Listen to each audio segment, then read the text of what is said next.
Hello friends, எல்லோருக்கும் வணக்கம். Welcome to young investor channel. Actually today market trends பார்த்துருப்பீங்க.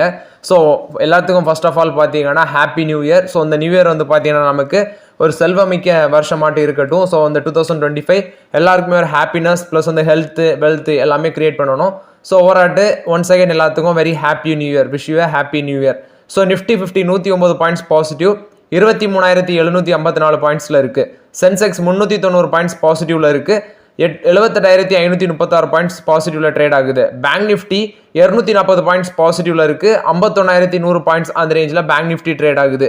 So overall நான் first பார்த்தேன் ஐடிசி 484 அந்த ரேஞ்சில் ட்ரேட் ஆகிட்டு இருக்கு ஐடிசி.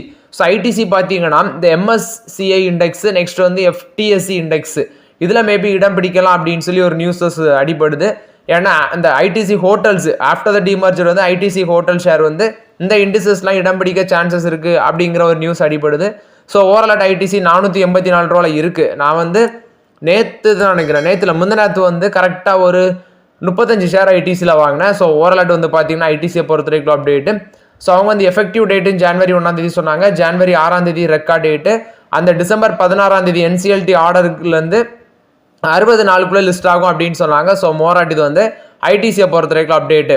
இன்னைக்கு நல்ல பெர்ஃபார்மன்ஸ் பண்ண ஸ்டாக்ஸ் அப்படின்னு சொல்லி பார்த்தீங்கன்னா இந்த ஆட்டோமோட்டர் கம்பெனிஸோட ஸ்டாக்ஸ் எல்லாம் நல்ல பெர்ஃபார்மன்ஸில் இருக்குது. ஃபர்ஸ்ட் மாருதி சுசுகி 3% மேலே பாசிட்டிவ்ல இருக்குது. 11,189 பாயிண்ட்ஸில் அந்த ரேஞ்ச் 11,189 ரூபாயில் ட்ரேட் ஆகிட்டு இருக்கு. 3% மேலே பாசிட்டிவ்ல இருக்குது. மஹேந்திரா அண்ட் மஹேந்திரா 2% பாசிட்டிவ்ல இருக்குது. 3,082 ரூபாயில் இருக்குது. ஸோ எம்என்எம்ஓ இந்த ட்ரெண்டும் தான் பார்த்தீங்கன்னா நிஃப்டி 50 லிஸ்டடில் வெல் பெர்ஃபார்மிங் ஸ்டாக்ஸ். ஸோ இன்னைக்கு இந்த ரெண்டு ஸ்டாக்குமே ஆட்டோமோட்டிவ் கம்பெனிஸில் ஒரு நல்ல பெர்ஃபார்மன்ஸ்.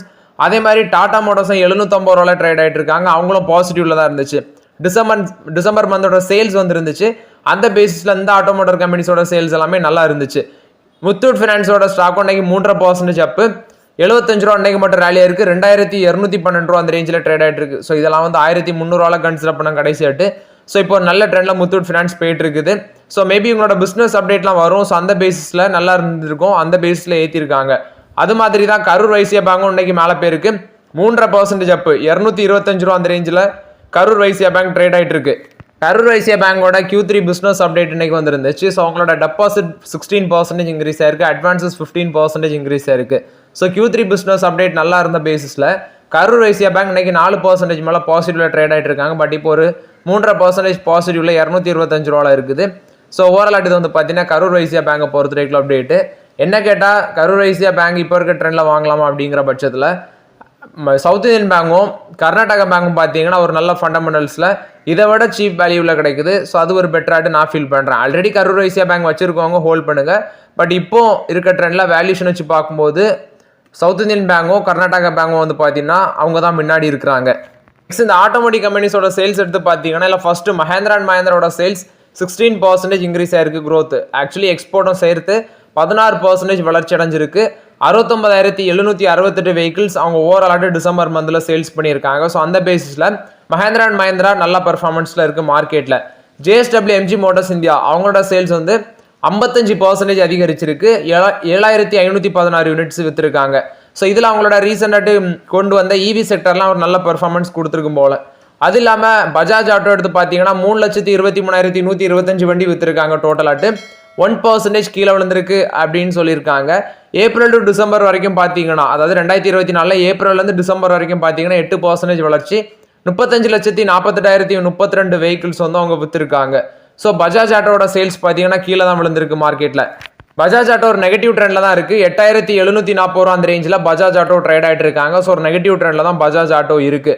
ஸோ பஜாஜ் ஆட்டோ போகிற போக்க பார்த்தா இன்னும் டவுன் ட்ரெண்ட் வர சான்ஸ் இருக்குது. 12,000 பிரேக் பண்ணி 9,000 வந்தாங்க. இப்போ 9,000 பிரேக் பண்ணி கீழே வந்தாச்சு. 8,740 ரூபாயில் இருக்குது. ஸோ மேபி எனக்கு கேட்டால் இன்னும் அது டவுன் ட்ரெண்ட் வரும். பட் இப்போ இருக்க ட்ரெண்டில் கூட வேல்யூஷன் வந்து ஹையாக தான் இருக்குது. அதனால பஜாஜ் ஆட்டோவில் இப்போதைக்கு கை வைக்க வாய்ப்புகள் இல்லை. எஸ்கார்ட்ஸ் கியூபிட்டாவோட சேல்ஸும் பார்த்தீங்கன்னா 11% கீழே விழுந்துருந்துச்சு. டிசம்பரில் அவங்களோட டிராக்டர் சேல்ஸ் 5,472 அந்த ரேஞ்சில் அவங்க விற்றுருக்காங்க. மாருதி சுசுகியோட சேல்ஸ் பார்த்தீங்கன்னா டிசம்பரில் 30% அதிகரிச்சிருக்கு. ஸோ ஆக்சுவலி பார்க்கும்போது 1.78 லேக் யூனிட்ஸ் வந்து விற்றுருக்காங்க. சேம் இயர் ஆன் இயர் பேசிஸில் கம்பேர் பண்ணி பார்க்கும்போது அந்த கம்பெனியோட சேல்ஸ் வந்து பார்த்தீங்கன்னா எக்ஸ்போர்ட் பண்ணது 1.63 லேக் யூனிட்ஸ் தான். ஆனால் 1.7 லேக் யூனிட்ஸ் வந்து விற்றுருக்காங்க. ஸோ சேல்ஸ் வந்து பார்த்தீங்கன்னா மாருதி சுசுகி ஒரு நல்ல சேல்ஸ் பண்ணியிருக்காங்க. அந்த டிசம்பர் வந்து அவங்களுக்கு ஒரு நல்ல சேல்ஸாக இருந்திருக்கு. நெக்ஸ்ட் டொபாக்கோ எக்ஸ்போர்ட்ஸ் பார்த்தீங்கன்னா, அதாவது டொபாக்கோ எக்ஸ்போர்ட் வந்து ஃபினான்ஷியல் 24ல் 12,005 கோடிக்கு எக்ஸ்போர்ட் ஆயிருக்கு. ஸோ இது ஒரு ரெக்கார்ட் பிரேக்கிங் அப்படின்னு சொல்கிறாங்க. ஒரு பக்கம் சின் ப்ராடக்ட்ஸை ஒழிச்சிடணும் அப்படின்னு சொல்கிறாங்க. ஆனால் டொபாக்கோ எக்ஸ்போர்ட்டும் பார்த்தீங்கன்னா ஒரு பக்கம் வளர்ச்சியில் தான் இருக்குது. ஸோ கன்சம்ஷன், அதாவது பீப்புள் அதை யூஸ் பண்ணுறதை வந்து பார்த்தீங்கன்னா பார்க்கும்போது பீப்புள் யூஸ் பண்ணுறதை அதிகரிக்க தான் செய்கிறாங்க தவிர அது குறைஞ்ச பாடு இல்லை. அந்த ட்ரெண்ட் தான் தெரியுது. எஸ்ஜேவிஎன் ஷேர் பார்த்தீங்கன்னா மார்க்கெட்டில் எனக்கு 8% அப்பர் சர்க்யூட்டில் நிற்குது. ஸோ அதுக்கு ரீசன் பார்க்கும்போது அவங்க பீகார் கவர்மெண்ட் கூட ஒரு மெமரம் ஆஃப் அண்டர்ஸ்டாண்டிங் போட்டிருக்காங்க 5,663 கோடிக்கு பம்ப் ஸ்டோரேஜ் ப்ராஜெக்ட் அப்படின்னு சொல்லியிருக்காங்க. அந்த பேசிஸில் தான் இந்த எஸ்ஜேவிஎன் இன்னைக்கு மார்க்கெட்டில் ஒரு பாசிட்டிவ் ட்ரெண்டில் இருக்குது. அது மாதிரி தான் அந்த ஐஆர்இடிஏ அவங்களும் பார்த்தீங்கன்னா 6% மேலே பாசிட்டிவ் ட்ரெண்டில் இருக்கிறாங்க. ஸோ அதுக்கு ரீசன் அவங்களோட Q3 business update. Loan disbursement 41% year பேசிஸில் இன்க்ரீஸ் ஆயிருக்கு, 17,236 கோடியாக இருக்குது.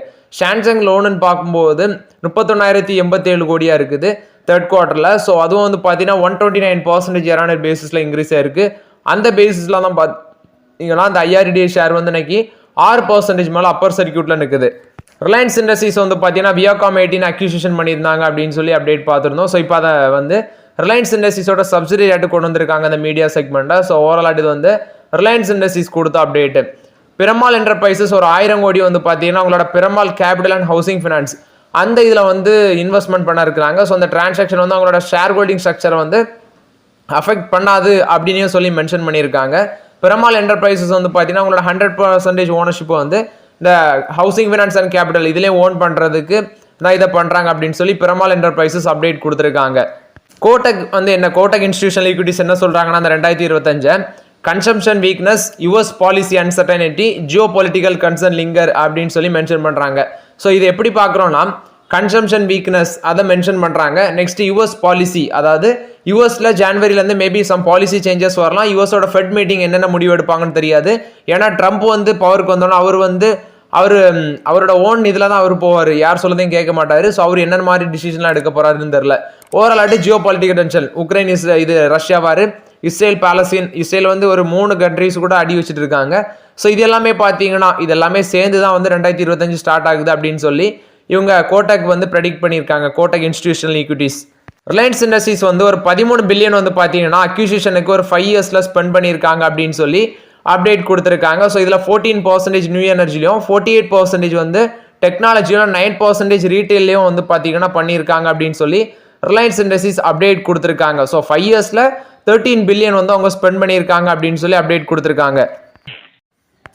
நெக்ஸ்ட் பார்த்தீங்கன்னா டிசிஎஸ் கொடுத்த அப்டேட்டு. டிசிஎஸ் வந்து ஒரு 3rd இன்ட்ரீம் டிவிடெண்ட் வந்து அனௌன்ஸ்மெண்ட் பண்ணியிருந்தாங்க.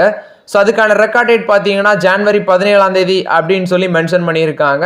ஸோ யாரெல்லாம் வந்து டிவிடெண்ட், அதாவது இப்போதைக்கு ஃப்ரெஷ் என்ட்ரி எடுக்க முடியாது, வேல்யூஷன் ரொம்ப ஹை, அதனால அவங்க சொல்லியிருக்கிறது அந்த 3rd இன்ட்ரீம் டிவிடெண்டுக்கான ரெக்கார்ட் டேட் பார்த்தீங்கன்னா ஜனவரி 14 அப்படின்னு சொல்லி மென்ஷன் பண்ணியிருக்காங்க. ஸோ ஓவரால் இது வந்து டிசிஎஸை பொறுத்த வரைக்கும் அப்டேட்டு. ஹெச்யூஎல் ஒரு அப்டேட்டை கொடுத்துருக்காங்க. அவங்க வந்து பார்த்தீங்கன்னா அந்த ஹார்லிக்ஸ் பூஸ்ட் ப்ரொடக்ஷன் அதை வந்து ஜாக்ஜிடி இண்டஸ்ட்ரீஸ் அவங்களுக்கு கூட தான் பார்த்தீங்கன்னா அக்ரிமெண்ட் போட்டு பண்ணியிருக்காங்க.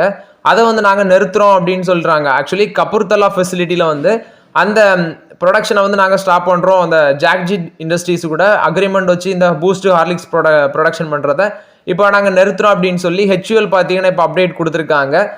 ஆனால் அவங்க கூட வந்து இந்த மால்ட், நெக்ஸ்ட் வந்து மால்ட் எக்ஸ்ட்ராக்ட் பிளான்ட் இதெல்லாமே வந்து பார்த்தீங்கன்னா சப்ளை பண்ணுறது கண்டினியூ ஆகும் அப்படின்னு சொல்லி அப்டேட் கொடுத்துருக்காங்க. மால்ட் ஸ்பிரிட் இது எல்லாமே. ஸோ ஓவரால் வந்து பார்த்தீங்கன்னா ஹெச்யூஎல் ஹிந்துஸ்தான் யூனிலிவர் லிமிடெட் கொடுத்த அப்டேட்டு. தமிழ்நாடு கவர்மெண்ட் வந்து பார்த்தீங்கன்னா இந்த ஸ்மார்ட் மீட்டர் டெண்டரை வந்து அதானி எனர்ஜி சொல்யூஷன்ட்ட வந்து போட்டிருந்தாங்க. ஸ்மார்ட் மீட்டர் டெண்டருக்கு அதை வந்து நாங்கள் இப்போ கேன்சல் பண்ணுறோம் அப்படின்னு சொல்லி தமிழ்நாடு கவர்மெண்ட் வந்து பார்த்தீங்கன்னா கேன்சல் பண்ணியிருக்காங்க. மேபி வந்து அவங்க ஒரு ப்ரைஸ் ஃபிக்ஸ் பண்ணியிருப்பாங்க. ஸோ அதை விட வந்து அவங்க கோட் பண்ண பேசிஸில் தான் இது கேன்சல் ஆகும் இந்த டெண்டர்ஸ் எல்லாமே. ஸோ அந்த பேசிஸில் தான் கேன்சல் ஆகிருக்கு போல். கிட்டத்தட்ட 82 lakhs ஸ்மார்ட் மீட்டர் வந்து பார்த்தீங்கன்னா சென்னையில் மட்டுமே இருந்துச்சு. ஸோ அந்த டெண்டர் வந்து டிசம்பர் 27 கேன்சல் ஆகுது அப்படின்னு சொல்லி அதானி எனர்ஜி சொல்யூஷன்ஸ் இப்போ அப்டேட் கொடுத்துருக்காங்க. மஹேந்திரா அண்ட் மஹேந்திரா பார்த்தீங்கன்னா ஆக்சுவலி அவங்களோட சேல்ஸ் வந்து 16% இன்க்ரீஸ் ஆயிருந்துச்சு டிசம்பரில். இதில் பர்சஞ்சர் வெஹிக்கிள் சேல்ஸ் வந்து 22% அப்பு, எஸ்யூவி செக்மெண்ட் வந்து 18% வளர்ச்சி அடைஞ்சிருக்கு அப்படின்னு சொல்லி சொல்கிறாங்க. ஸோ ஓவரால் மஹேந்திரா அண்ட் மஹேந்திராவோட சேல்ஸ் நல்லா இருக்குது. ஹியூண்டாய் மோட்டர்ஸ் எடுத்து பார்த்தீங்கன்னா அவங்க கேலண்டர் இயர் 2024 6.05 lakh யூனிட்ஸ் வந்து விற்றுருக்காங்க. அதே அந்த கம்பெனி டோட்டல் சேல்ஸ்னு பார்க்கும்போது 7.64 lakh யூனிட்ஸ், அதாவது டொமஸ்டிக்கும் எக்ஸ்போர்ட்டும் சேர்த்து இது பண்ணியிருக்காங்க.